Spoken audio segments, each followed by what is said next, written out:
away and gone, and a little bit of boxing and coxing behind him, though. Yeah, I mean, we'll sort of see payback from Coulthard a little bit later on, but this... Villeneuve we've bringing there. Yeah, Villeneuve, a sensational start, but we've got to see that this was a huge tactical manoeuvre by Michael Schumacher, because he knew the start was going wrong. Massive wheel spin, the same as he had in Australia, and he launches straight across and effectively blocked out so many people, caused that traffic jam, and allowed them to come through, particularly Villeneuve, who made such a great start. And David Coulthard himself had made a great start as well, and he'd got blocked out. Now look at this, there it is. You see, Schumacher just holds them all up. Somehow Barrichello squeezes through as well, but that was all caused by Michael Schumacher. No taking away, though. Ralf Schumacher made a great start there, absolutely superb start. He was coming down the grass. And if you saw Villeneuve on his birthday, so that clearly makes a difference, 29th birthday, down, darted off to the right. He's made some superb starts, and he had a very, very difficult practice. He's driving with a sore back after qualifying, and I think Honda gave him a great engine today. Just looking at that again, I mean, it occurs to me Rubens Barrichello could possibly have got ahead of Michael Schumacher there. Would I be wrong in suggesting that he might have seen a bit of red on his left and thought, whoops, I better let that one through? Well, I mean, he is definitely playing the old number two and riding the shotgun and a tactical block there. There's no question about that. And in team tactics in Formula One, you can do that, and it's quite legitimate, But you're right, from the on-car there, you can see them just bring a nice sort of red block. Let's have a little word about Jenson Button, who's made such a promising start to his Formula One career. It seems to me that throughout this weekend he never really came to grips with this very tricky Imola circuit, especially those curbs. What we're talking about is going from the wide open spaces of Australia, which is flat and very, very fast. Now, when we first came back to this, we both sort of took a bit of a step. Oh no, he's lost it, he's gone off.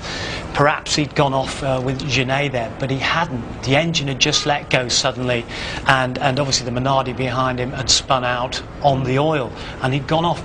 But that just shows the measure guy. He hasn't made any big mistakes apart from that practice crash in Australia, and this will do him good, because he's still got this huge learning curve to go through, and he's going to go through some real troughs and some real highs. That graph is going to be very, very spiky in his Grand Prix career. So I would have thought if he'd had another good result in another way, that could have made him a little bit cockier, although I don't think he's the cocky sort. Absolutely. It's going to keep him honest. Is it unfair to blame him because of an engine failure here during the race anyway? Jaguar have had a few problems on their arrival in Formula One. We thought this could be a better day for Eddie Irvine in particular. Had problems early on, didn't he? And Irvine had done a great job in qualifying to get the car up where it was, and he'd been on it, but here he's slipping back from the 7th place. Some sort of mechanical problem or electrical problem, and Ralf Schumacher went through because he went into the pits, and Gary Anderson, who used to be the designer of the Jordan and then went to Stewart before it became a Jaguar, has told Louise that he switched something off. Well, that is something electronic clearly that was misfiring, and whatever gizmo that may have been, legal or not, who knows? No, I didn't mean that. But I mean, at Silverstone, sorry Tony, that there will be huge support for Jaguar, for the British racing green of Jaguar at Silverstone next time out. And we shouldn't expect too much, though, perhaps. No, but and that's what Jackie Stewart said about everything. You know, they are expecting a lot of us very early on in Jaguar's career, if you like. And he said perhaps we changed over to Jaguar a year too early. And those things, he said, he's not here today, incidentally. He's up at a Formula 3 race at Croft, supporting the Paul Stewart racing team up there. So it's interesting that he's not here. I'd expect him to be here. But, you know, it's like Le Mans, recreated. If you'd been over there and seen the Sea of Green and the Union Jacks, it's a great, great British feeling. And we're calling it emotional engineering, but it'd be lovely to see over the Easter weekend everyone turning out to the Jaguar. Herbert and Irvine, why not? OK, let's have a look at some of that pit lane excitement, shall we, first of all. First of all, Hakkinen and Michael Schumacher coming in virtually simultaneously. Well, this is Michael Naglayan, who's the chief mechanic of McLaren, then Nigel Stepney, who's the chief mechanic of Ferrari, an Englishman, the chief mechanic of Ferrari. This is where the heated battle comes on. And this is where we've talked before about the mechanics being as nervous as the drivers. Some of them actually being physically sick behind the garage because of the competition that's coming out. In this particular case, obviously Hakkinen came in ahead. He did something like an 8-second stop there, didn't take on quite as much fuel.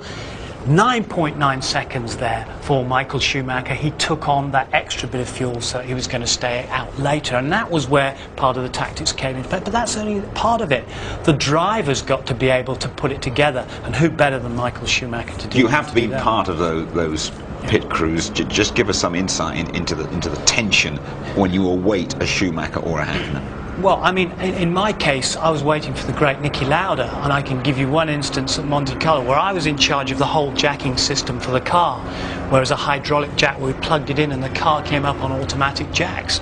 And as we've seen other guys do before, the guy would coming in from second place, be challenging for the lead, and one of the guys had had a problem on the back. I thought he'd come off with a wheel gun, but it cross-threaded. I let the car come down, and as I looked, I could feel Lauda's eyes burning through his helmet into my skull. I'm thinking, oh my God, I've had it afterwards. So I had to bring the car back up. We lost something like about 10 seconds. He got so mad that he went out and then set the fastest race lap and got back into second place, and afterwards he came up. But he hasn't forgotten about it, though, he still brings it up, you know. I mean, one or two hairy moments in the pits today that I'm sure we'll hear a lot more about. Trulli and Irvine involved in this next incident, I think. Yeah, I mean, that when it is particularly dangerous, but they're in 6th and 7th position when they came in. Trulli in 6th position there, and you know, Irvine in the other pit there, in the Jaguar pit. Now, it seems to take a little long time. I don't know whether it was coming down off the jet, but look at that, so close. Trulli saw that he was behind. He just dives for the gap there. Irvine just coming across. It was absolute gnats. And Coulthard and Barrichello coming in together. Now this is really the one, because Coulthard is 4th at this point. Now look, Ferrari have finished for big sideways there for Rubens Barrichello, and straight across his bow comes David Coulthard. He's now doing the block. Inadvertently, I'm sure. He can't see through his mirrors from that point. He's just dropping the clutch, going for it, and getting